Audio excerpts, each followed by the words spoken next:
낡은 외투에 해진 운동화를 신은 초라한 60대 노인이 다리를 절뚝거리며 동사무소에 들어갔습니다. 노숙자처럼 보이는 그는 사실 노숙자가 아니었습니다. 연 매출 25조 대기업 최태원 회장이었죠. 하지만 오늘은 달랐습니다. 아들이 만나고 있는 여자를 시험해보고자 노숙자처럼 꾸민 뒤 동사무소에 방문했습니다. 그의 용모에 직원 모두 응대하기를 꺼려하는지 아무도 시선을 두지 않고 정면만 응시합니다. 그때였습니다. 어르신, 제가 도와드리겠습니다. 채원이 노인에게 손을 내밀었어요. 송채원, 아들이 만나고 있는 여자였죠. 채원은 알지 못했습니다. 이 노인이 누구인지요. 그리고 앞으로 자신의 인생이 송두리째 바뀔 것이라는 것도 전혀 몰랐습니다.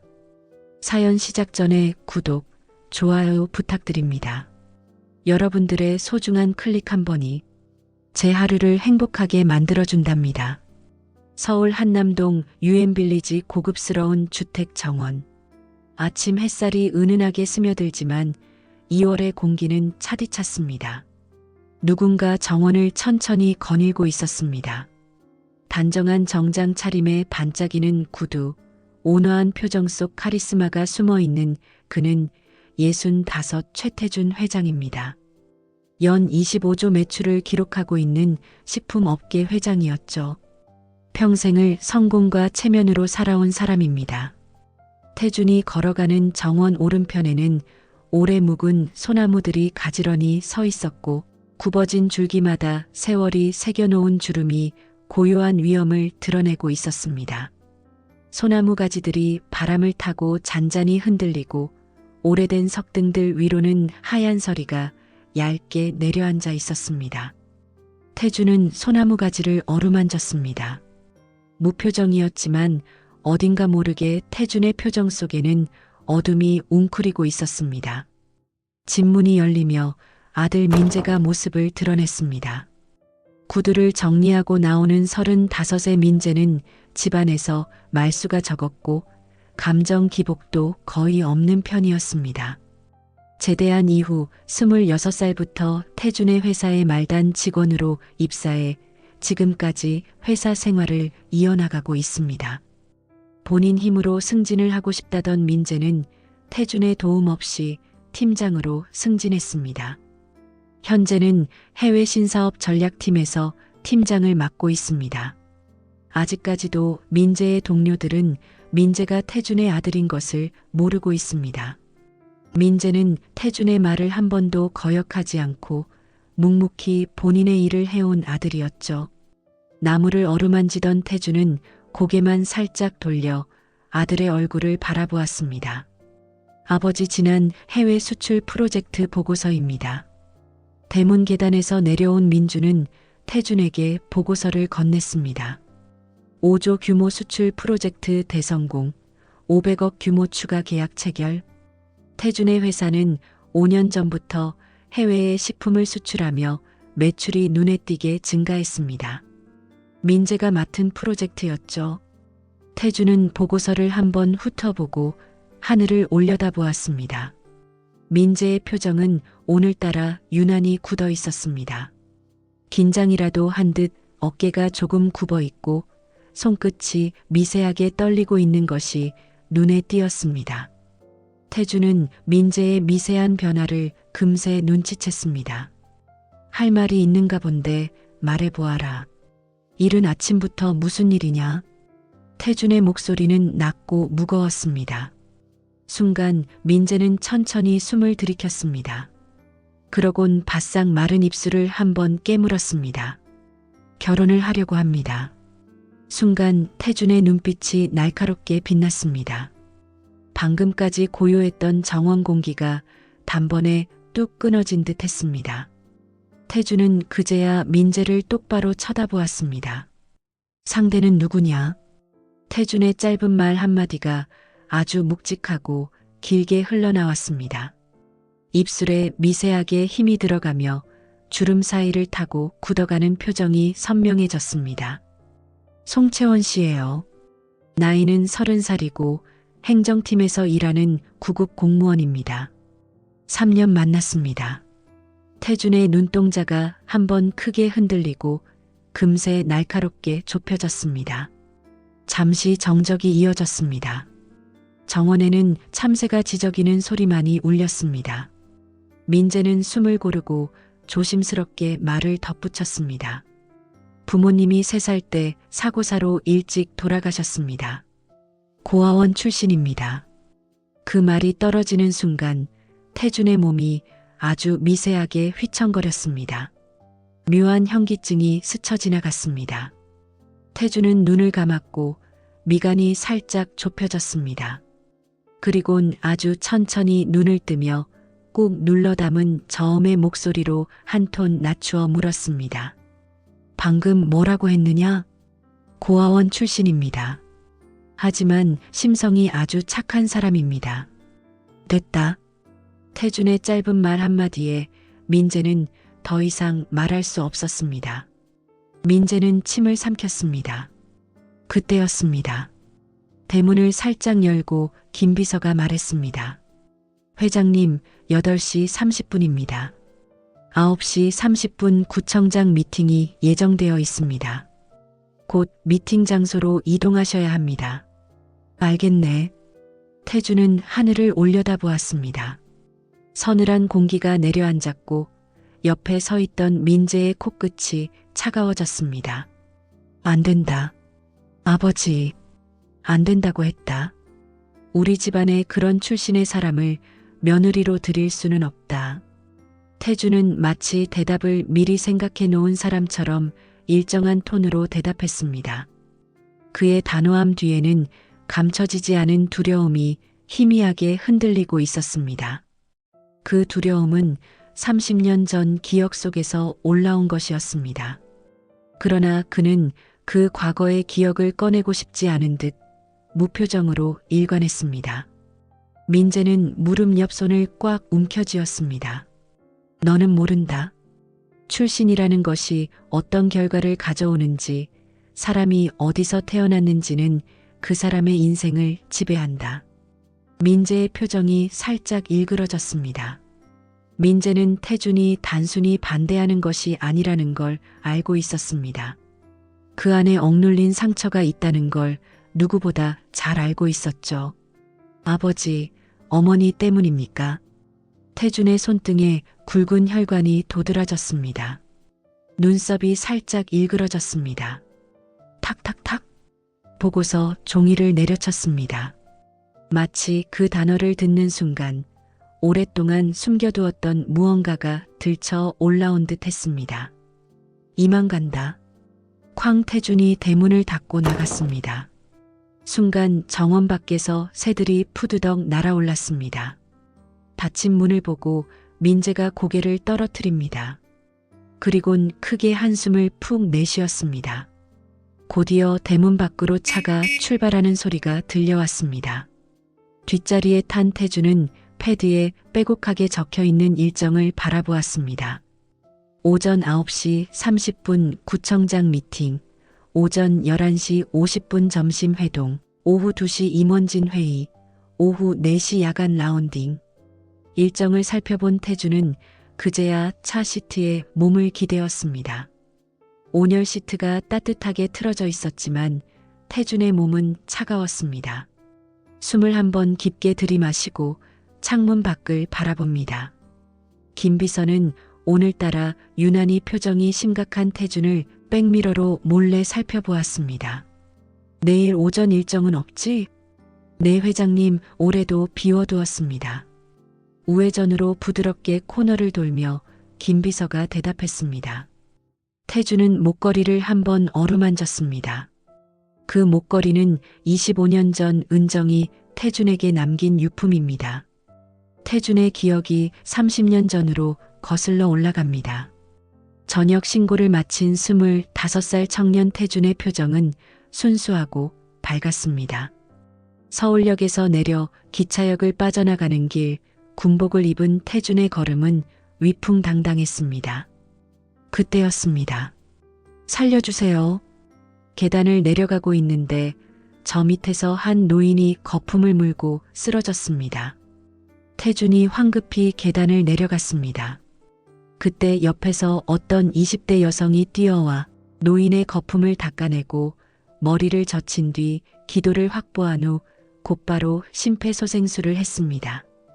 흉골 아래에 손꿈치를 대고 가슴 압박을 하며 그녀가 외쳤습니다. 119, 119 신고해 주세요. 베테랑처럼 심폐소생술을 하고 있는 그녀는 박은정이었습니다. 대학병원에서 간호사로 근무하고 있는 은정은 응급 환자를 보자마자 망설이지 않고 바로 뛰어왔습니다. 하나 둘 하나 둘. 가슴 압박을 하고 숨을 불어넣기를 5분간 반복하자 쓰러진 노인이 점점 의식을 되찾기 시작했습니다. 의식을 확인한 은정은 그제야 바닥에 주저앉았습니다. 어르신 괜찮으세요? 쓰러진 노인이 천천히 눈을 뜨더니 미세하게 고개를 끄덕였습니다. 은정은 검정색 코트를 벗어 노인에게 덮어주고 손을 잡아주었습니다. 구급차 올 때까지 조금만 기다려주세요. 곧이어 구급차가 도착했고 구급대원 2명이 내렸습니다. 은정은 구급대원에게 상황 설명을 했습니다. 그녀의 목소리는 섬세하면서도 또렷했습니다. 구급대원은 곧이어 노인을 싣고 출발했습니다. 노인이 쓰러진 자리에는 은정의 소지품들이 떨어져 있었습니다. 검정색 외투, 기차표, 은정의 가방. 태주는 그 물건들을 주섬주섬 주어 은정에게 전해주었습니다. 여기. 아, 감사합니다. 한겨울인데도 은정의 이마에는 송글송글 땀이 맺혀 있었습니다. 사람을 살려낸 기적과도 같은 흔적이었습니다. 태주는 그 착한 마음을 한눈에 알아봤습니다. 그것이 태준과 은정의 첫 만남이었습니다. 회장님 미팅 장소 도착했습니다. 구청에 도착한 김 비서가 말했습니다. 과거를 회상하던 태준이 현실로 돌아왔습니다. 눈을 한번 크게 뜨고 어깨를 올곧게 폈습니다. 그리고 넥타이를 한번 정돈했습니다. 구청 직원이 태준의 차문을 열어줍니다. 차에서 내려 적당한 보폭으로 천천히 걸어가는 태준 옆으로 김 비서가 따라갑니다. 박민수 구청장님, 나이는 61. 슬아의 딸 1명 있습니다. 최근에 우리 회사에서 기부 결연을 맺어주어 크게 감사해하고 계십니다. 김 비서는 주변에서 들리지 않게 작게 속삭였습니다. 태주는 별다른 대답 없이 고개를 끄덕이며 구청 중앙 로비로 들어갔습니다. 중앙에는 안내 데스크가 있었고 민원인들로 북적였습니다.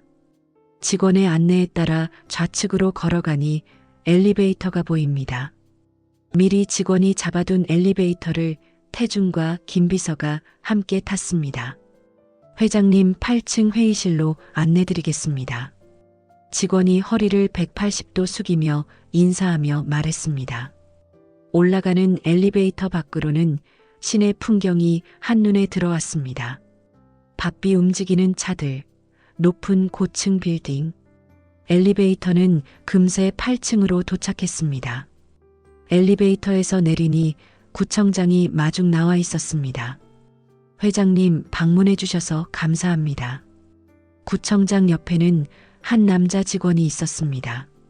40대로 보이는 남자 직원의 이름표에는 박정훈이라 적혀 있었습니다. 박정훈은 동사무소에서 일하고 있는 팀장급 공무원입니다. 희끗희끗한 흰머리가 보였고 와이셔츠는 살짝 뒤틀려 있었습니다. 태주는 단정하지 못한 그 용모를 한눈에 알아봤지만 이내 시선을 거두고 회의실로 들어갔습니다. 20평 남짓한 회의실 끝에는 창문이 있어 창밖으로 시내가 훤히 보였습니다. 그 앞에는 프레젠테이션 테이블이 있고 앞으로는 대리석 테이블이 있습니다. 창문 아래에는 고급 호접란 화분이 놓여져 있습니다. 회장님, 이쪽으로 오시면 됩니다. 구청장 박민수가 의자를 조용히 빼며 자리를 손짓하였습니다. 태준이 자리에 앉자 정훈이 따뜻한 캐모마일 차를 한 잔 내어주었습니다.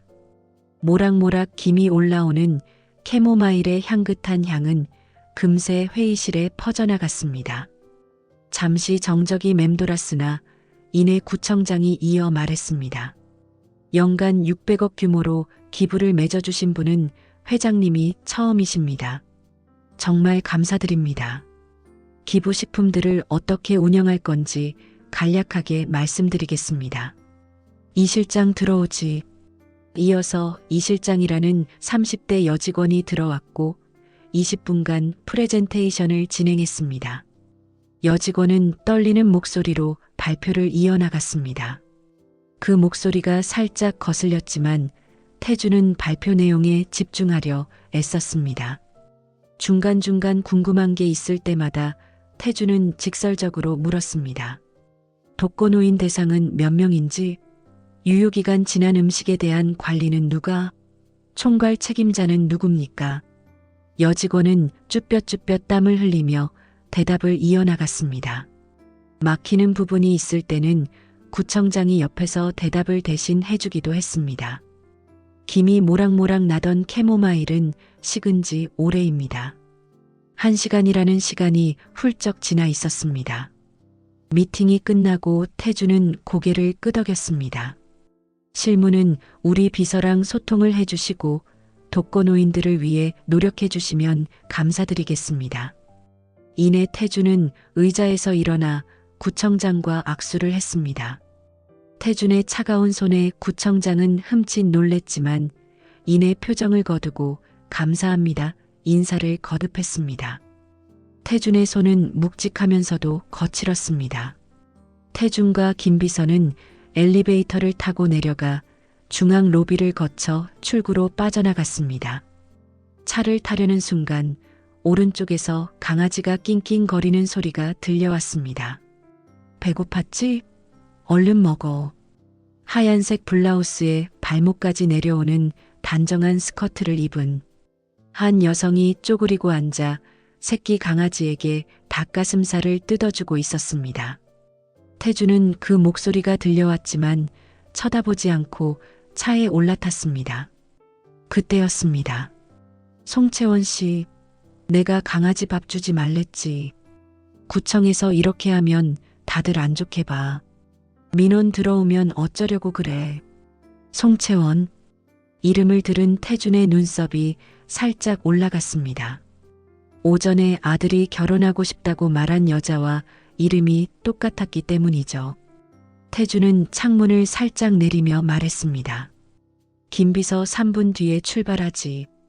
네, 알겠습니다, 회장님. 태준은 창문 사이로 흘러들어오는 목소리를 가만히 들었습니다. 구급 공무원, 행정팀, 송채원. 아들이 말한 여자가 설마 저 여자일까요? 앞을 바라보고 있던 태준은 이내 고개를 왼쪽으로 돌려 창밖으로 보이는 채원을 바라보았습니다. 팀장님, 구청에 올 때마다 이 강아지를 보는데 그냥 지나칠 수가 없었어요. 됐고, 빨리 와.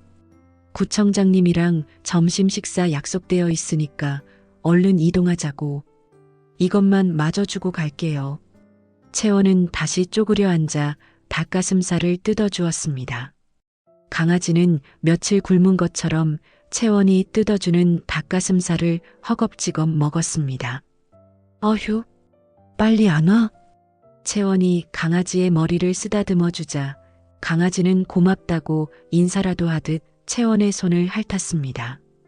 이내 자신의 목에 둘러두었던 베이지색 스카프를 강아지에게 메어주고 채원은 박 팀장을 뒤따라 뛰어갔습니다.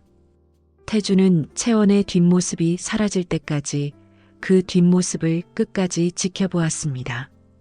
김 비서, 저 여직원 신상 파악해서 알려줘. 대략적인 나이와 사는 곳, 그리고 근무처까지. 이제 출발하지. 태준의 목소리는 한층 더 무거워져 있었습니다. 네, 알겠습니다, 회장님. 다음 날 새벽, 푸르스름한 새벽 안개가 태준의 집 마당을 자욱하게 감싸고 부슬비가 톡톡 내리고 있었습니다. 차가운 겨울 바람과 새벽 안개가 만나 분위기가 한층 더 무거워졌습니다. 태주는 새벽 5시 이른 시간에 집을 나섰습니다. 오늘은 딱딱한 정장 차림 대신 검정색 코트에 회색 목도리를 둘렀습니다. 한 손에 들려있는 검은 종이 가방 안에는 샛노란 감귤과 화이트 와인이 담겨져 있습니다. 오늘은 그가 1년에 단 한 번 혼자만의 시간을 보내는 날이었습니다. 바로 죽은 아내 박은정의 기일이었기 때문입니다. 태준이 나가는 뒷모습을 민재가 창문으로 지켜보고 있었습니다. 민재는 알고 있었습니다. 오늘이 엄마 기일이라는 것을요. 하지만 매번 슬픔을 혼자 삼켜내는 아버지를 보고 민재는 아는 척 할 수 없었습니다. 오늘처럼 그저 뒷모습을 바라볼 뿐이었죠. 비를 맞고 있는 아버지에게 우산을 가져다 드릴까 잠시 고민했지만 이내 민재는 커튼을 닫아버렸습니다. 태주는 늘 타던 고급 승용차 대신 차고에서 20년 된 세단 차량의 시동을 걸었습니다. 조용히 운전석에 앉은 태주는 백미러에 달려있는 펜던트를 열어보았습니다. 그 안에는 선하게 웃고 있는 젊은 은정의 사진이 담겨 있습니다. 은정아. 한 번도 들어보지 못한 태준의 목소리였습니다. 그리움이 사무쳐 있는 슬픈 목소리였습니다. 이내 태준은 다시 펜던트를 닫아두고 차에 시동을 걸었습니다. 달달달 떨려오는 엔진 소음이 들려왔습니다.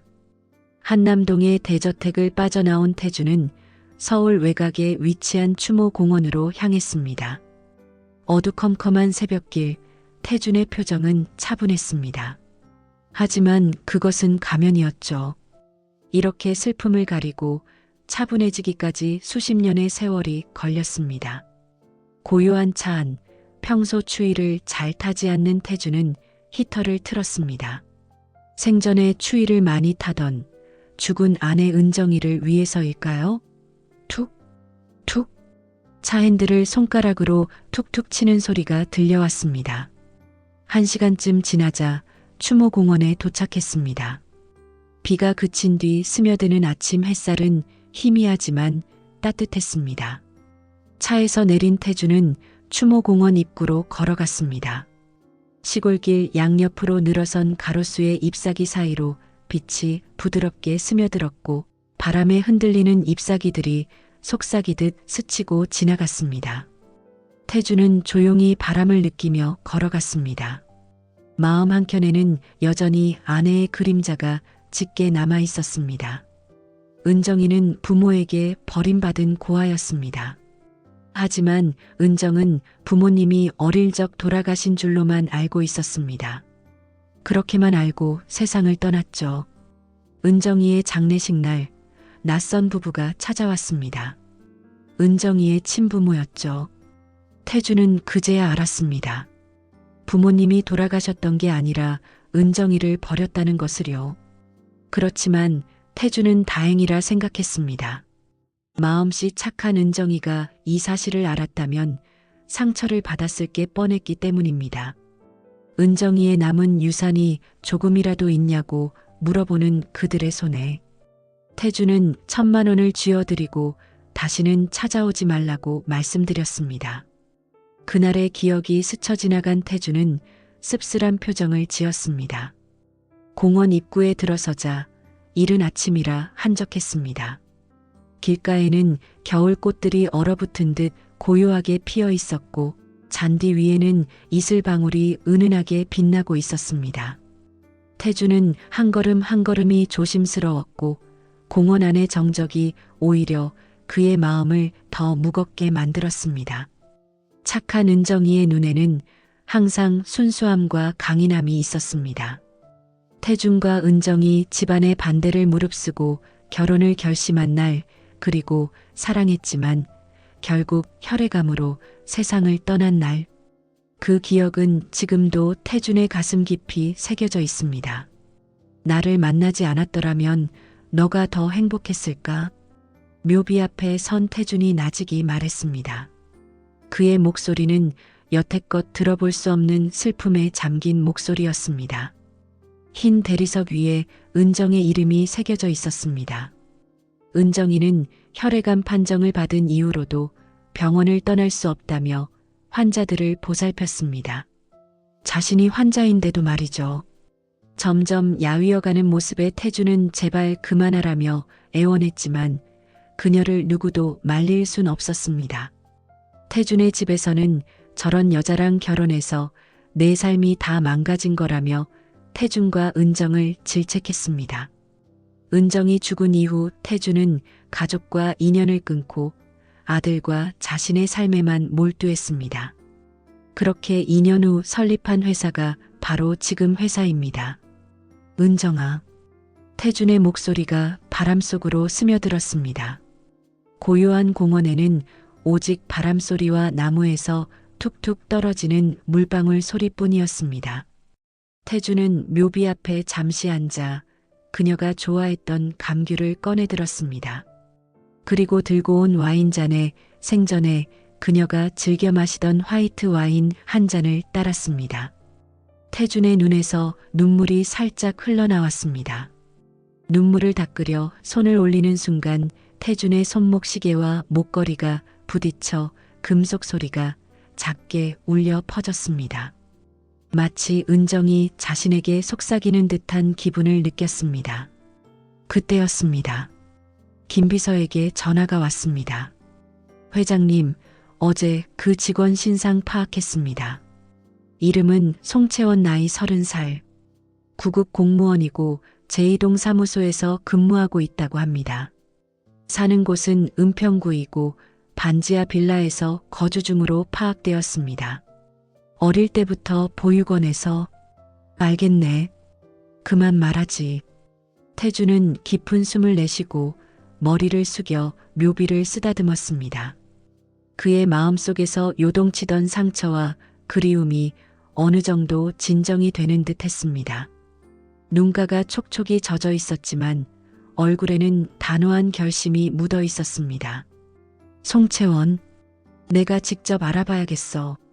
무엇인가 결심한 태준이 묘비를 보며 비장한 목소리로 작게 말했습니다. 다음 날 오전 7시 은평구 반지하 빌라의 좁은 창문으로 볕이 희미하게 스며들었습니다. 채원은 출근 준비를 하며 거울 앞에 섰습니다. 단정한 베이지색 블라우스에 검은색 슬랙스를 입은 그녀의 얼굴엔 피곤함이 역력했습니다. 어제도 야근을 했던 터라 눈 밑에는 다크서클이 짙게 드리워져 있었죠. 하지만 이내 곧 밝게 미소를 지어봅니다. 오늘도 힘내자, 송채원. 채원은 거울 속 자신을 향해 작은 목소리로 중얼거렸습니다. 낡은 가방을 메고 현관문을 나섰습니다. 반지하에서 계단 7칸을 올라 지상으로 올라오자 차가운 아침 공기가 얼굴을 스쳐 지나갔습니다. 한눈에 들어오는 좁은 골목 양쪽으로는 비슷한 모양의 빌라들이 다닥다닥 붙어 있었고 전선줄들이 거미줄처럼 얽혀 있었습니다. 채원은 오늘도 역시나 집 앞 슈퍼마켓에서 아침 대신 따뜻한 두유를 사 먹었습니다. 그 시각 태주는 옷장 깊숙한 곳에서 오래된 옷가지들을 꺼내고 있었습니다. 20년은 좋게 되어 보이는 낡은 회색 재킷, 무릎 부분이 해진 검은색 바지, 그리고 밑창이 닳아 구멍이 날 듯한 운동화. 30년 전 태준이 어린 아들을 데리고 집을 나올 때 입었던 그 옷들이었습니다. 태준은 그 옷들을 한참 동안 바라보았습니다. 이 옷들을 다시 꺼내게 될 줄이야. 거울 앞에서 낡은 옷을 하나 둘씩 입기 시작했습니다. 30년 전 옷이라 옷장에 낡은 냄새가 배어 있었습니다. 태주는 손으로 턱을 매만졌습니다. 일부러 면도를 하지 않고 수염을 그대로 두었습니다. 하루 사이에 까끌까끌한 수염이 꽤나 자라 있었습니다. 그리고 옷장에서 먼지가 쌓인 검정색 캡모자를 그대로 푹 눌러 쓰고 회색 배낭을 맸습니다. 태주는 거울 앞에서 머리부터 발끝까지 자신의 모습을 천천히 살펴보았습니다. 어제와 완벽하게 다른 모습이었습니다. 평소에 까칠한 카리스마는 온데간데없고 그저 하루하루 힘겹게 살아가는 것 같은 노숙자처럼 보였습니다. 태주는 일부러 어깨를 구부정하게 하고 다리를 살짝 절뚝거렸습니다. 연기가 아니라 진짜 그런 사람이 된 것처럼 자연스러웠습니다. 모든 준비가 끝난 태주는 크게 심호흡을 한번 내쉬었습니다. 손끝이 살짝 떨려오고 가슴이 미세하게 두근거렸지만 태준의 표정은 그 어느 때보다 비장했습니다. 채원이 근무하는 제2동 사무소는 은평구 한적한 주택가에 위치해 있었습니다. 3층짜리 낡은 건물이었지만 입구에는 알록달록한 화분들이 가지런히 놓여 있어 누군가 정성을 들인 흔적이 보였습니다. 태주는 건물 앞에서 동사무소를 한참이나 바라보았습니다. 그리고는 몇 분 뒤 절뚝거리는 걸음으로 천천히 동사무소 안으로 들어갔습니다. 태준이 건물 안으로 들어가자 가장 가까운 창구에 앉아있던 중년 여직원이 태준을 흘끗 바라보았습니다. 그러더니 인사도 하지 않고 노트북을 바라보며 기계적으로 타자를 치기 시작했습니다. 태준은 그 작은 찰나를 놓치지 않았습니다. 타닥타닥 타자 치는 소리만이 동사무소에 가득했습니다. 동사무소는 평일 오전답게 한산했습니다. 몇몇 어르신들이 의자에 앉아 대기표를 들고 있었고 직원들은 기계적으로 업무를 보고 있었습니다. 태준이 창구를 천천히 훑어보았습니다. 그때였습니다. 어르신, 무엇을 도와드릴까요? 따뜻하고 부드러운 목소리가 들려왔습니다. 태준이 고개를 돌리자 채원이 밝은 미소를 지으며 다가오고 있었습니다. 태준은 송채원이라는 걸 단번에 알아차렸습니다. 그때 구청에서 쪼그려 앉아 강아지에게 밥을 주었던 그 사람. 역시나 이름표에는 송채원이라고 작은 글씨가 선명하게 새겨져 있었습니다. 생활보호자 신청을 하려고 하는데 태준은 일부러 떨리는 목소리로 말했습니다. 손도 미세하게 떨었죠. 나이든 노인의 모습을 완벽하게 연기했습니다. 어르신, 제가 도와드릴게요. 이쪽으로 오셔서 번호표를 발급받으셔야 해요. 채원은 태준 대신 번호표를 발급해서 전달해 주었습니다. 따뜻한 미소가 태준의 눈에 들어왔습니다. 그때였습니다.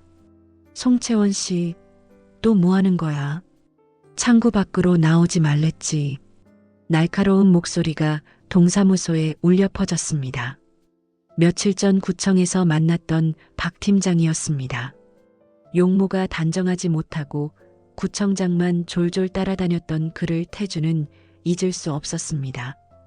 태준은 잠시 자기를 알아볼까봐 고개를 살짝 숙였지만 다행히도 박 팀장은 태준을 전혀 알아보지 못했습니다. 어르신, 도와드리고 있어요, 팀장님. 채원이 부드럽지만 강인한 목소리로 대답했습니다. 알지. 너가 왜 대신 뽑아드리는 거야? 일도 바빠 죽겠는데 얼른 들어가.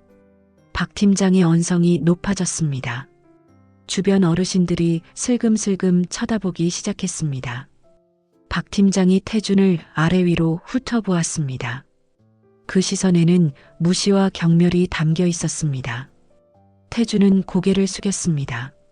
그 시선을 명확히 보지 않아도 어떤 의미인지 잘 알고 있었습니다. 어르신, 이 번호가 저기 전광판에 뜨면 오세요. 박 팀장의 지시에도 불구하고 채원은 끝까지 친절하게 응대를 해준 뒤 다시 창구로 들어갔습니다. 태준은 그 모습을 가만히 곱씹었습니다. 자신보다 훨씬 높은 직급의 상사 앞에서도 원칙을 지키는 그녀의 사명감이 대단했습니다. 31번 창구에서 태준의 번호가 떴습니다. 그 자리에는 채원이 있었죠. 밝은 미소로 채원이 태준을 기다리고 있었습니다. 여기 앉으세요, 어르신. 태준이 절뚝거리며 채원에게 다가가자 채원은 박 팀장 눈치를 보더니 창구에서 몰래 나와 태준이 앉을 의자를 살짝 빼주었습니다. 작은 배려였지만 태주는 그 세심함에 살짝 놀랐습니다. 신청서를 작성해 주셔야 하는데 혹시 돋보기 필요하세요? 아, 네. 잘 안 보여서요. 채원은 서랍에서 돋보기를 꺼내 건네주었습니다. 그리고 펜도 함께 내밀어 주었죠. 태준이 일부러 손을 떨며 신청서를 작성하자 채원이 조심스럽게 물었습니다.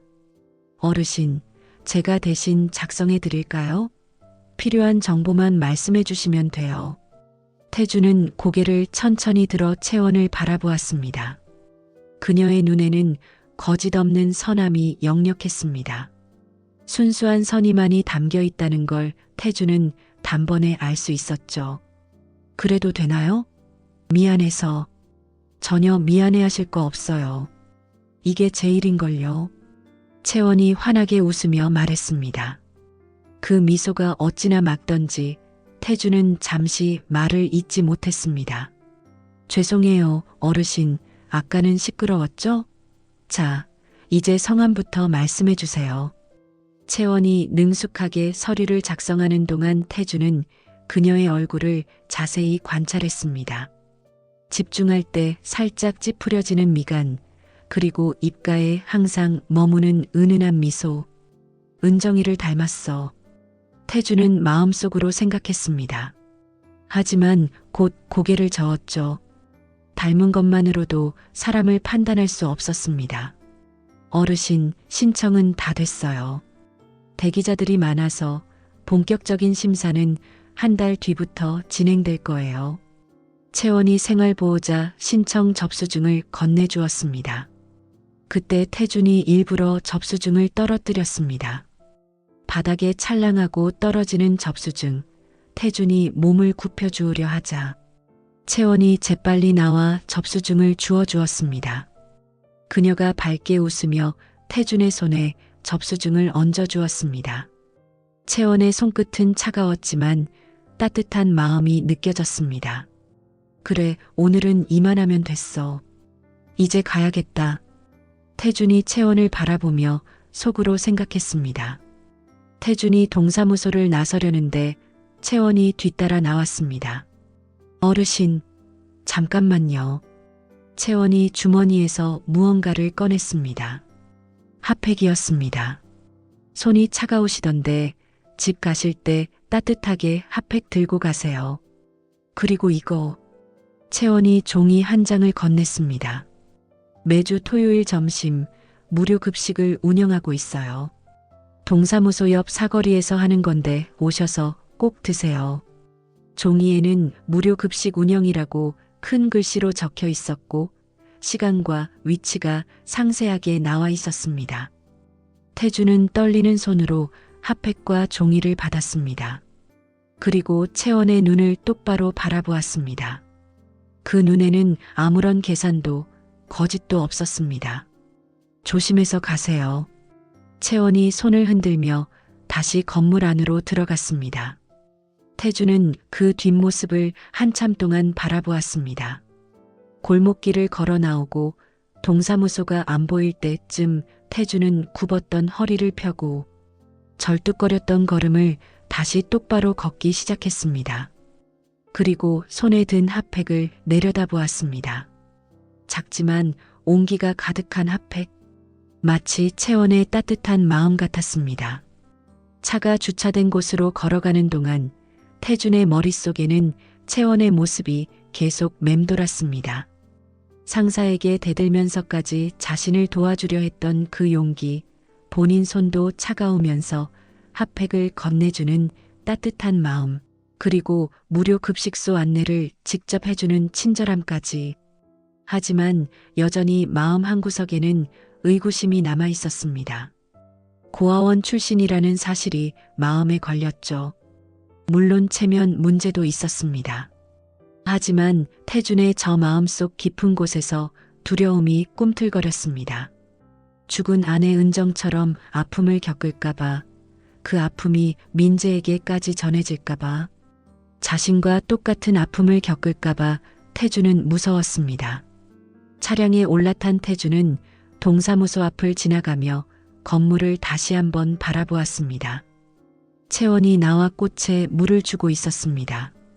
그리고 여전히 밝은 표정으로 동사무소에 방문하는 다른 민원인들을 응대하고 있었죠. 태준의 차는 천천히 골목길을 빠져나갔습니다. 끝나가는 겨울에 어제보다는 살짝 따뜻한 바람이 창문 사이로 불어왔습니다. 마치 누군가가 괜찮다고 천천히 지켜보라고 속삭이는 것 같았습니다. 집으로 돌아간 태준은 거울을 바라보며 깨끗하게 면도를 하고 세수를 했습니다. 그러자 금세 깔끔한 원래 모습으로 돌아왔죠. 서재에 들어가 컴퓨터를 켰습니다. 밀려있는 결제 문서들을 바라보았습니다. 딸깍, 딸깍, 마우스를 움직이는 소리가 조용히 울려 퍼졌습니다. 그때였습니다. 똑똑똑, 누군가 노크를 했습니다. 퇴근하고 돌아온 민재였습니다. 아들이 조심스럽게 서재로 들어왔습니다. 아버지 이거. 민재는 노트북 옆으로 사진 한 장을 내밀었습니다. 사진 속에는 채원과 민재가 환한 표정으로 다정하게 서 있는 모습이 담겨 있었습니다. 순간 태준은 흠칫 놀랐지만 이내 표정을 가다듬었습니다. 채원 씨 정말 좋은 사람입니다. 매달 꾸준히 기부도 하고 주말마다 자원봉사까지 하고 있어요. 그리고 동료들 사이에서도 평판이 아주 좋습니다. 그래도 고아는 안 된다. 태준이 딱 잘라 말했습니다. 그 한마디가 민재에게는 칼날처럼 날카롭게 들려왔습니다. 민재는 그 옆에 감귤 2개를 놓고 갔습니다. 생전에 은정이 좋아했던 감귤입니다. 채원 씨도 돌아가신 어머니처럼 감귤을 참 좋아합니다. 민재는 이 말만을 남겨놓고 서재를 빠져나갔습니다. 아들이 나가자 태준은 노트북 옆에 놓여있는 사진과 감귤을 차례로 바라보았습니다. 그리고 사진을 들어보았습니다. 온화한 미소를 짓고 있는 채원, 그리고 그 옆에 행복한 미소를 짓고 있는 민재. 태준은 사진을 내려놓고 감귤을 어루만졌습니다. 그러다 문득 서랍 안에서 종이 한 장을 꺼내 들었습니다. 무료 급식소 운영. 토요일 오전 11시. 동사무소 앞 사거리.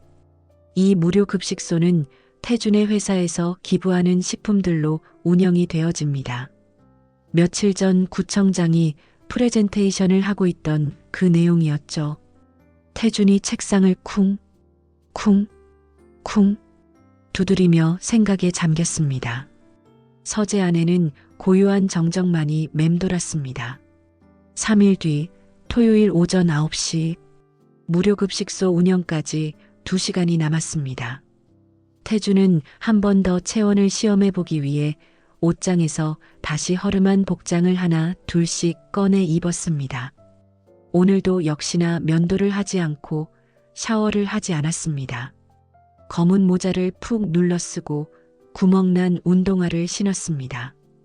현관 거울에 비친 자신의 모습을 보며 태준은 쓴웃음을 지었습니다.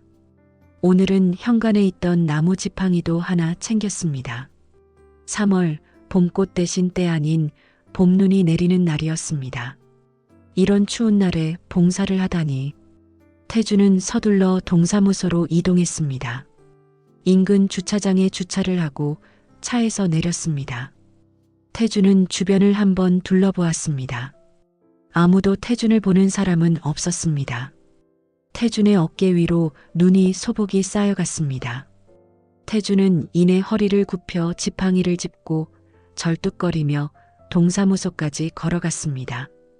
동사무소 앞에 도착하자 익숙한 뒷모습이 보였습니다. 채원이었습니다. 머리를 단정히 묶고 검정색 패딩을 입고 있었습니다. 화분을 실내로 옮기고 있는 모습은 마치 천사 같았습니다. 태준은 그 찰나에 은정이 생각났어요. 은정이와 많이 닮았어. 하지만 이내 생각을 거두고 정신을 차렸습니다.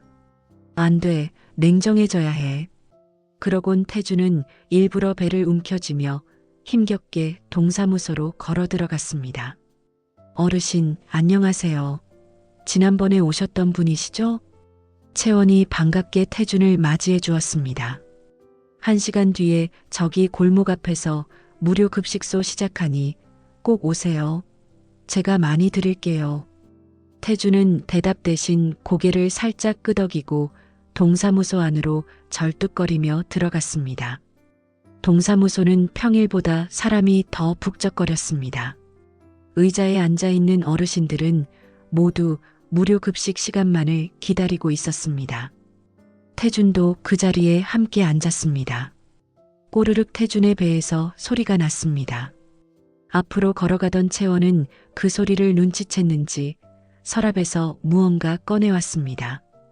채원의 손에 들려있는 것은 작은 단팥빵과 두유였어요. 어르신, 이거 드세요. 제가 아침에 사온 건데 아직 따뜻해요. 아니, 이건 아가씨가 드셔야 하는 건데. 괜찮아요. 전 아침 먹고 왔어요. 채원이 거짓말을 하고 있다는 걸 태준은 알 수 있었습니다. 그리고 오늘 메뉴는 김치찌개예요. 정말 맛있으니 꼭 오셔야 해요. 바로 그때였습니다.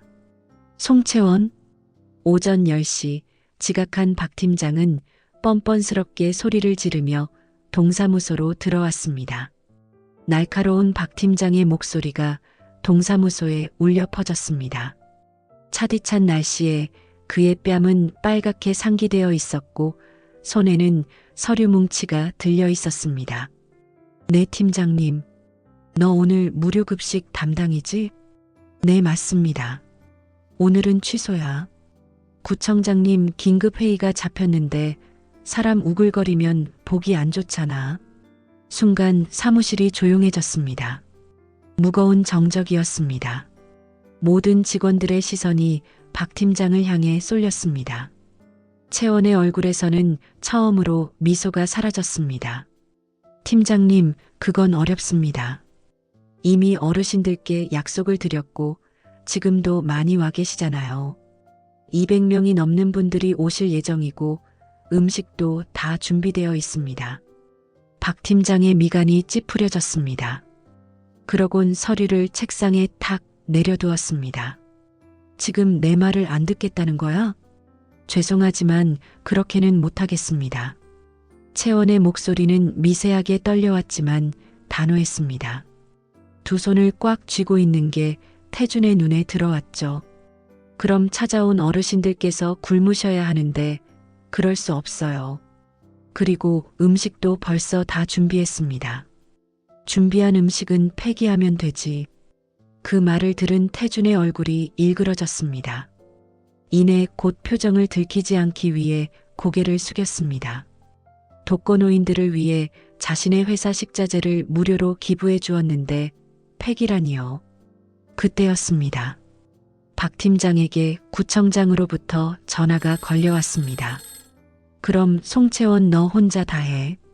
누구든 송채원 도와주면 인사고가 최하점이야. 알겠나? 박 팀장은 급하게 이야기를 마무리하고 구청장의 전화를 받기 위해 동사무소를 빠져나갔습니다. 직원들은 고개를 숙였습니다. 모두 채원을 안타깝게 바라봤지만 아무도 나서지 못했죠.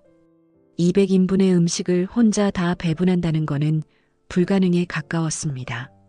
하지만 채원은 곧 숨을 크게 들이쉬고 다시 고개를 들어 미소를 지었습니다. 어르신들, 오늘 급식은 예정대로 진행되니 꼭 오세요. 소란을 일으켜서 죄송합니다. 속으로 분명 속상할 텐데 감정을 누르고 침착하게 말하는 채원의 모습을 보고 태준은 한 번 더 놀랐습니다. 그리고 채원은 태준을 향해 미소를 지었습니다. 오전 11시 태준은 동사무소 옆 공터로 향했습니다. 멀리서부터 연기가 피어오르는 게 보였습니다. 눈이 내리고 있었지만 다행히 천막이 쳐져 있었습니다. 가까이 다가가자 놀라운 광경이 펼쳐졌죠. 채원이 혼자서 거대한 가마솥 앞에서 땀을 뻘뻘 흘리며 어르신들에게 음식을 나눠주고 있었습니다. 옆에는 밥솥 여러 개가 놓여 있었고 일회용 그릇들이 산더미처럼 쌓여 있었습니다. 채원의 얼굴과 목은 열기로 빨갛게 달아올라 있었습니다. 추운 날씨에도 불구하고 땀으로 흠뻑 젖어 있는 채원을 보니 얼마나 힘든지 짐작이 되었습니다. 하지만 채원은 미소를 잃지 않았죠. 정말 혼자서. 태준이 중얼거렸습니다. 이미 100명이 넘는 사람들이 줄을 서 있었습니다. 모두 배고픈 표정으로 차례를 기다리고 있었죠. 그때 한 여직원이 채원 옆으로 조심스럽게 다가갔습니다. 이름표에는 오정이라고 적혀 있었습니다. 채원아, 내가 도와줄게. 정희 선배님. 하지만 팀장님이 괜찮아. 어차피 나는 곧 다른 부서로 옮길 거야. 정희가 앞치마를 두르며 채원 옆에 섰습니다. 두 사람은 말없이 음식을 나르기 시작했습니다. 태준도 줄 뒤에 서서 차례를 기다렸죠. 채원이 한 사람 한 사람에게 정성껏 음식을 담아주는 모습을 지켜봤습니다. 어르신, 김치찌개 많이 드릴까요? 할머니, 밥 더 드릴까요? 든든하게 드셔야 해요. 그녀의 얼굴에는 피곤함이 역력했지만 미소는 한 번도 사라지지 않았습니다. 마치 모든 사람을 가족 대하듯 따뜻하게 맞이했죠. 태준의 순서가 다가왔습니다. 어르신 와주셔서 감사해요. 날씨 추우니 따뜻하게 국 한 그릇 하세요. 채원이 김이 모락모락 피어나는 김치찌개를 퍼주며 말했습니다. 태준은 절뚝거리며 테이블로 걸어가 자리에 앉았습니다. 밥, 김치찌개, 콩나물 조림, 시금치, 그리고 고등어 구이까지, 그리고 주변을 둘러보았습니다. 눈이 내리는 추운 날이었지만 채원의 따뜻한 마음씨로 여기 이곳만큼은 봄의 기운이 완연했습니다. 비록 한 끼지만 다들 맛있게 먹는 모습을 보니 태준도 뿌듯했습니다. 내 회사에서 기부한 식자재들이 이렇게 쓰인다니. 태준도 밥을 먹기 시작했습니다. 움직일 때마다 주머니에서 무언가 바스락 거렸습니다. 꺼내보니 아까 채원이 준 단팥빵과 두유였어요. 자신의 끼니도 양보하며 저렇게까지 봉사하는 이유는 무엇인지 순간 태원은 궁금해졌습니다. 2시간이 지났을까요? 급식은 거의 끝나가고 있었습니다. 채원은 그제야 남은 반찬으로 식사를 시작했습니다. 가만히 앉아 모든 광경을 바라보고 있던 태준은 조용히 자리에서 일어나 동사무소로 걸어갔습니다. 저 멀리 박 팀장이 보였습니다. 담배를 피며 누군가와 전화를 하고 있었습니다. 태준은 아무렇지 않은 척 절뚝거리며 그 옆을 지나갔습니다. 식자재 10% 정도 빼돌리면 한 달에 5천만 원은 남길 수 있을 거야. 그럼 당연하지. 내가 누군데. 순간 박 팀장의 통화 내용이 태준의 뇌리에 박혔습니다. 식자재를 빼돌리다니. 통화 내용만으로도 태준은 짐작할 수 있었습니다. 태준이 기부한 식자재를 박 팀장이 다른 하청업체에 팔아넘기려 한다는 것을요. 태준은 주차장으로 곧바로 가지 않고 동사무소 옆 골목에 숨어 그 통화 내용을 엿들었습니다. 담당이 송채원인데 서류 넘기면 내가 수량 변경해서 결제 올리면 돼. 구청장님은 아무것도 모르니까 결제해 주실 거야. 뭐 모자라면 유통기한 지난 음식으로 대충 요리하라고 하지 뭐. 태준의 손이 미세하게 떨려왔습니다. 선행을 악용해 저런 파렴치한 짓을 하려 하다니. 채원으로 따뜻해진 태준의 마음이 갑자기 차가워지기 시작했습니다. 태준은 지팡이를 더욱 더 세게 잡았습니다. 집으로 돌아간 태준은 따뜻한 물로 샤워를 했습니다. 그리곤 박 팀장의 만행에 대해 곰곰이 생각했습니다. 그의 만행으로 채원이 피해를 볼 게 뻔히 그려졌기 때문이죠. 그리고 유통기한이 지난 음식으로 요리를 해 누구 하나 탈이 난다면 태준의 회사도 책임을 피할 수 없습니다. 깨끗하게 면도까지 마친 태준은 가운을 입고 침실로 갔습니다. 그리곤 창밖을 바라보았습니다. 정원에 울창하게 뻗어있는 소나무가 보였습니다. 태주는 곧 김비서에게 전화를 걸었습니다. 구청에 기부하는 식자재들, 수량이랑 철저하게 점검해. 대신 몰래. 네, 알겠습니다, 회장님. 태주는 전화를 끊고 다시 창밖을 바라보았습니다. 그리곤 눈에 살짝 힘을 주곤 고개를 2번 끄덕였습니다. 그때 툭 하고 무언가가 떨어졌습니다. 아까 채원이 준 단팥빵과 두유였습니다. 태주는 책상에 앉아 그 단팥빵을 뜯었습니다. 두유를 한 모금 마시고 단팥빵을 먹었습니다. 단맛이 입안에 퍼져나갔습니다. 태주는 다 먹고 난 후 빈 봉지를 한참 동안 바라보았습니다. 그리고 서랍을 열어 그 봉지를 조심스럽게 넣어두었습니다. 마치 소중한 보물을 간직하듯이 말이죠. 침대에 누운 태주는 천장을 바라보며 오늘 있었던 일들을 되새겼습니다. 채원이 혼자서 200인분의 음식을 준비하던 모습, 박 팀장에게 당당히 맞서던 용기, 분명 힘들었을 텐데도 끝까지 잃지 않았던 그 미소까지. 은정이도 그랬지. 남을 위해 자신을 희생하는 것을 당연하게 여겼어. 태주는 침대 옆 서랍을 열었습니다. 그 안에는 오래된 사진첩이 있었죠. 은정과 함께 찍은 사진들이었습니다. 병원에서 환자들을 돌보던 은정, 항상 밝게 웃던 은정, 그리고 마지막까지 태준을 걱정하던 은정의 모습들. 사진을 한 장 한 장 넘기다가 태준의 손이 멈췄습니다. 은정이 병실에서 쓴 편지가 끼워져 있었습니다. 태준 씨, 우리 민재가 나중에 좋은 사람 만나면 꼭 축복해 주세요. 출신이나 배경 같은 거 보지 말고 그 사람의 마음을 봐주세요. 제가 못 본 민재의 결혼식, 당신이 꼭 지켜봐 주세요. 태준의 눈가에 눈물이 맺혔습니다. 은정이 떠난 지 30년. 그동안 단 한 번도 이 편지를 제대로 읽지 못했었습니다. 마음이 너무 아팠으니까요. 은정아, 내가 틀렸어. 내 말이 맞았어. 태준은 편지를 가슴에 품고 눈을 감았습니다. 그리고 결심했습니다. 채원이를 마지막으로 한 번만 더 시험해보고 만약 정말 진심이라면 내가 직접 나서서 보호해주겠어. 은정이 너처럼, 아니 너보다 더 행복하게 해주겠어. 태주는 천천히 잠이 들었습니다. 창밖에서 풀잎이 은은하게 흔들리고 있었습니다.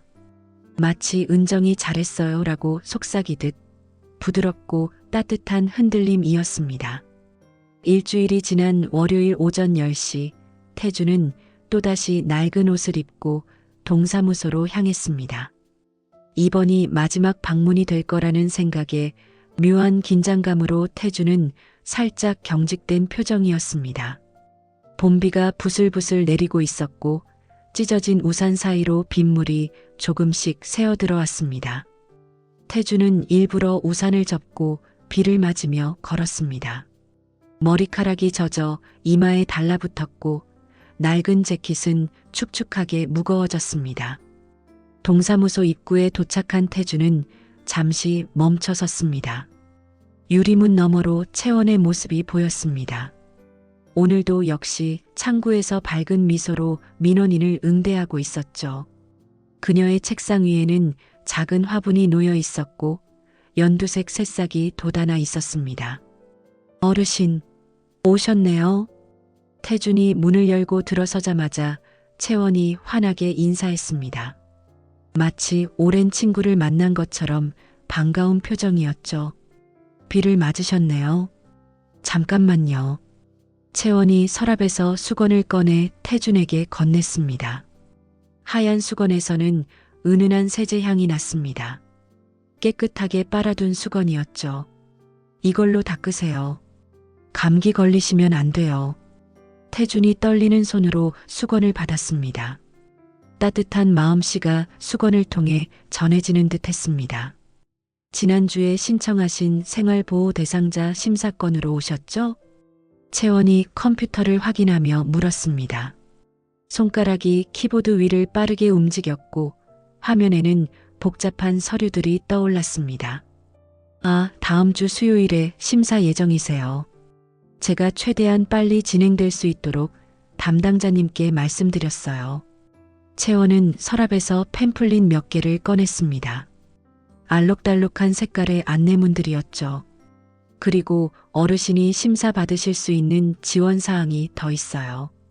여기 보시면 의료비 지원, 난방비 보조, 그리고 무료 도시락 배달 서비스도 있어요.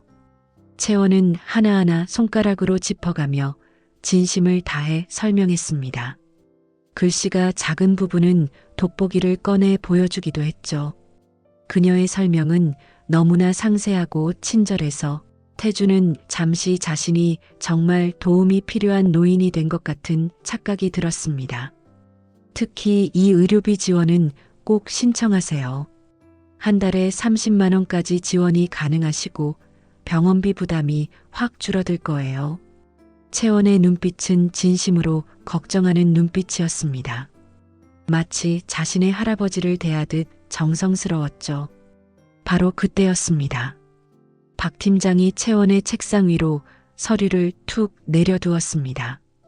여기 서명해. 팀장님, 저 지금 어르신 응대 중인데 이것만 끝나고 하겠습니다. 시간 없으니까 빨리 해. 서명만 하면 되잖아. 그러자 채원이 민망한 표정으로 저를 쳐다봤습니다.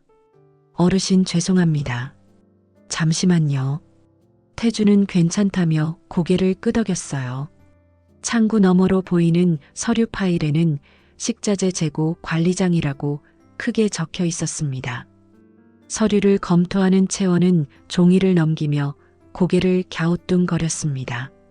팀장님, 이 식자재 수량이 좀 이상한데요? 쌀 50호가 100호로 적혀 있고 김치도 수량이. 시끄러워. 내가 다 확인한 거니까 그냥 서명해. 박 팀장이 언성을 높였습니다. 침이 튀도록 소리를 질렀죠. 주변 직원들이 슬금슬금 시선을 돌렸습니다. 하지만 팀장님, 이건 명백히 잘못된. 너 나랑 일하기 싫어? 인사고가 때 각오해. 채원의 손이 미세하게 떨렸습니다. 펜을 든 손이 서류 위에서 머뭇거렸죠. 그녀의 얼굴에는 고민과 갈등이 역력했습니다. 원칙을 지켜야 한다는 마음과 직장에서의 압박 사이에서 흔들리고 있었습니다. 태주는 그 순간을 놓치지 않았습니다. 태준이 갑자기 가슴을 움켜쥐며 비틀거렸습니다. 그리고는 그대로 바닥에 쓰러졌죠. 쿵 하는 둔탁한 소리가 사무실에 울려 퍼졌습니다. 태주는 채원이 그 서류에 서명하지 못하도록 쓰러지는 척 연기를 했습니다. 어르신, 채원이 펜을 던지고 태준에게 달려왔습니다. 태준은 슬쩍 눈을 떠 서류를 쳐다봤습니다. 서류는 서명되지 않은 채로 그대로 책상 위에 올려져 있었습니다. 어르신, 정신 차리세요. 제 목소리 들리세요? 채원이 태준의 뺨을 살살 두드렸습니다. 그리고 즉시 태준의 맥박을 확인했죠. 의료 지식이 있는 듯 능숙한 손놀림이었습니다. 119 불러주세요. 빨리요. 채원이 주변 직원들에게 외쳤습니다. 그리고는 태준의 겉옷을 벗기고 기도를 확보했습니다. 어르신, 숨 천천히 쉬세요. 곧 구급차 올 거예요. 그녀의 손이 태준의 손을 꼭 잡았습니다. 차가운 태준의 손을 양손으로 감싸 따뜻하게 해주었죠. 그 온기가 태준의 가슴 깊은 곳까지 전해졌습니다. 은정이도 이랬었지. 쓰러진 사람을 보면 무조건 뛰어들었어. 태준은 눈을 감은 채 과거를 떠올렸습니다. 30년 전 서울역에서 은정이 쓰러진 노인에게 심폐소생술을 하던 모습과 채원의 모습이 겹쳐 보였습니다. 10분 후 구급차가 도착했습니다. 구급대원들이 들것을 가지고 들어왔죠. 제가 같이 갈게요. 채원이 구급대원에게 말했습니다. 아니, 송채원. 서명하고 가라고. 박 팀장이 끝까지 소리쳤지만 채원은 이미 구급차에 올라타고 있었습니다. 팀장님, 사람이 먼저예요. 구급차 문이 닫히고 사이렌을 울리며 출발했습니다. 차 안에서 채원은 계속 태준의 손을 잡고 있었습니다. 어르신, 괜찮으실 거예요. 제가 옆에 있을게요. 그녀의 목소리는 떨렸지만 따뜻했습니다. 태준은 살짝 눈을 떠 채원을 바라봤습니다. 그녀의 눈가에는 걱정으로 눈물이 맺혀 있었습니다. 병원 응급실에 도착했습니다. 의사들이 태준을 진찰했고 다행히 큰 이상은 없다는 진단이 나왔습니다. 어르신, 정말 다행이에요. 채원이 안도의 한숨을 내쉬었습니다. 그리고는 간호사에게 다가가 무언가를 이야기하고 잠시 사라졌습니다. 태준은 링거를 맞으며 응급실에 누워 있었습니다. 그리곤 곤히 생각에 잠겼죠. 처음 동사무소에 방문했을 때 모두가 태준의 겉모습을 보고 태준을 외면했지만 채원만이 자신을 반겨준 것, 상사의 말에도 사명감을 다해 무료 급식 자원 봉사를 한 착한 마음씨, 망설이지 않고 응급 환자에게 뛰어온 그 대단한 용기까지 태준은 씁쓸한 표정을 지었습니다. 정말 내 판단이 틀렸었군. 그리고 태준은 결심했습니다. 채원을 지켜줘야겠다고요. 10분 뒤 링거를 맞고 생각에 잠겨있는 태준 곁으로 채원이 다가왔습니다. 어르신, 이제 괜찮으시죠? 저는 다시 동사무소로 가볼게요. 몸조리 잘하세요. 그리고 이거.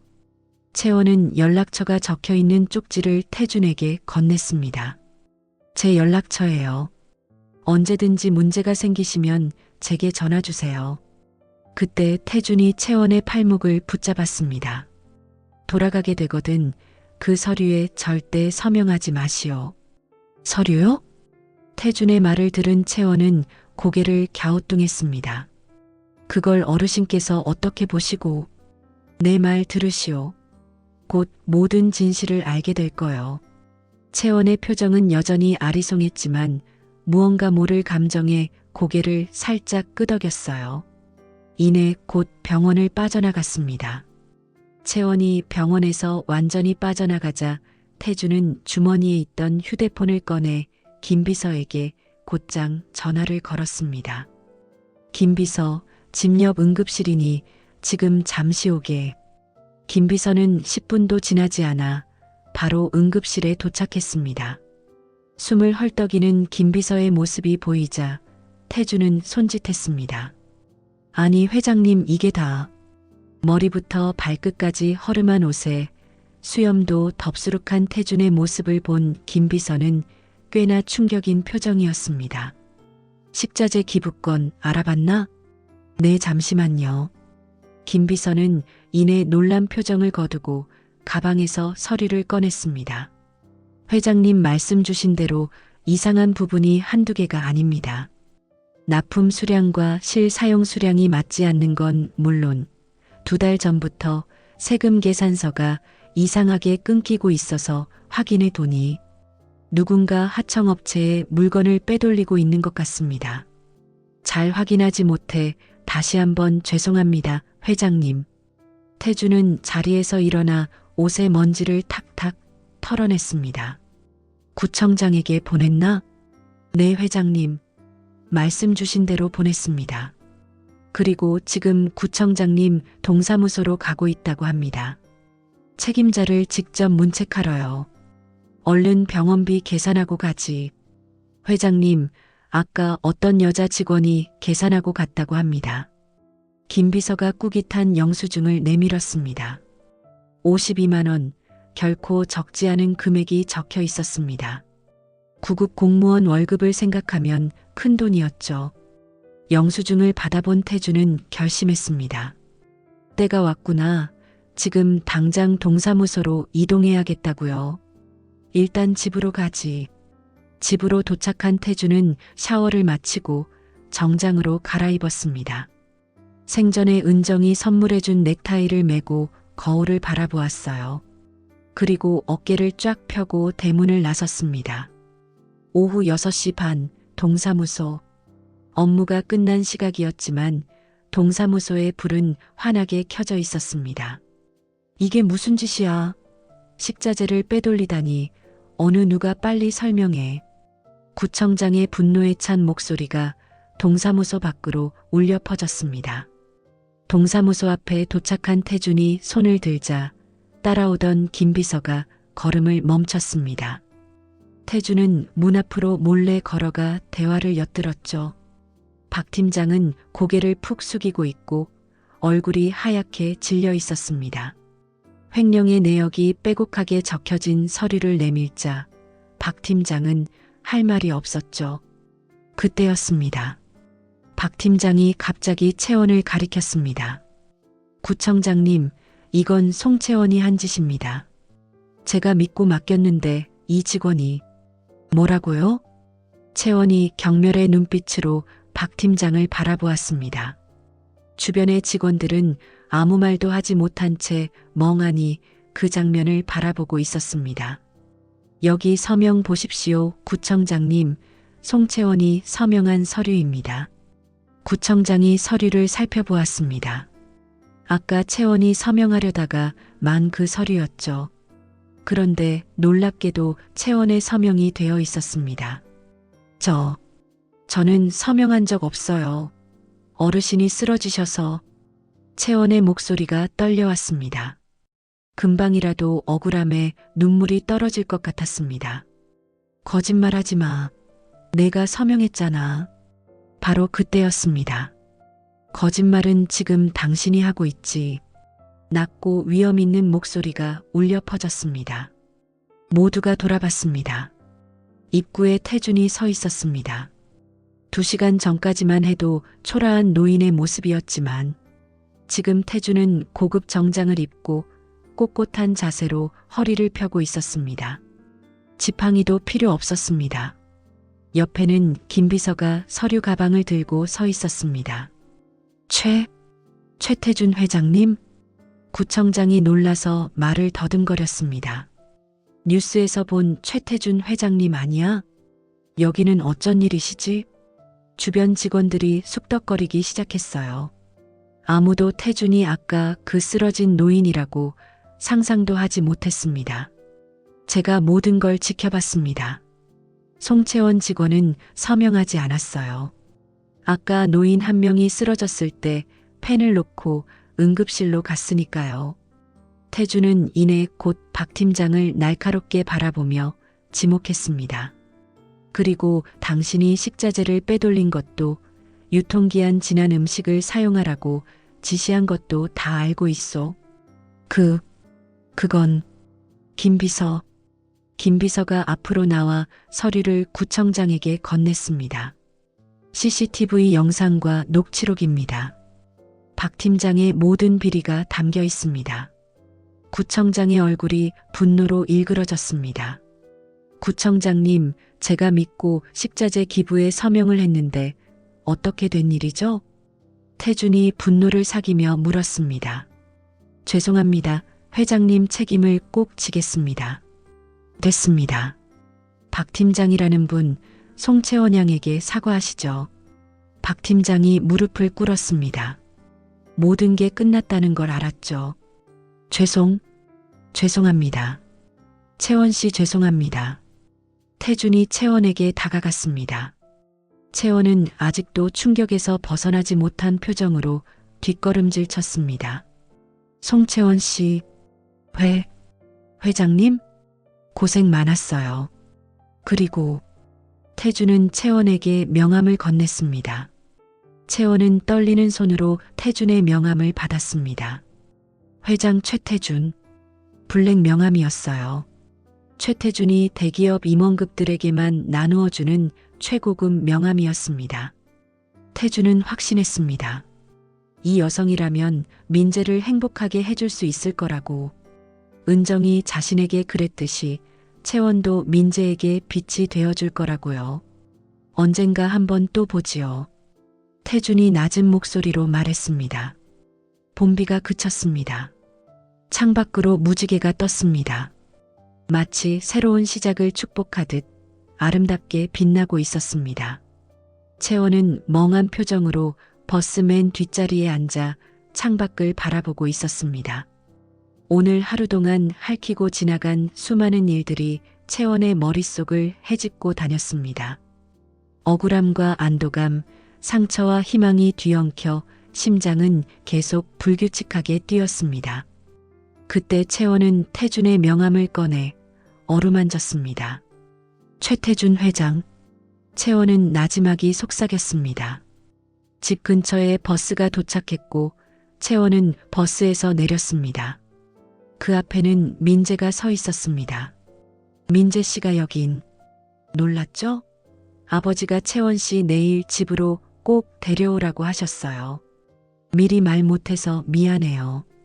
너무 기쁜 나머지 달려왔어요. 민재가 채원의 손을 잡으며 조심스럽게 말했습니다. 채원의 손은 차디찼습니다. 하지만 그녀의 손도 이제 곧 따뜻해지겠지요?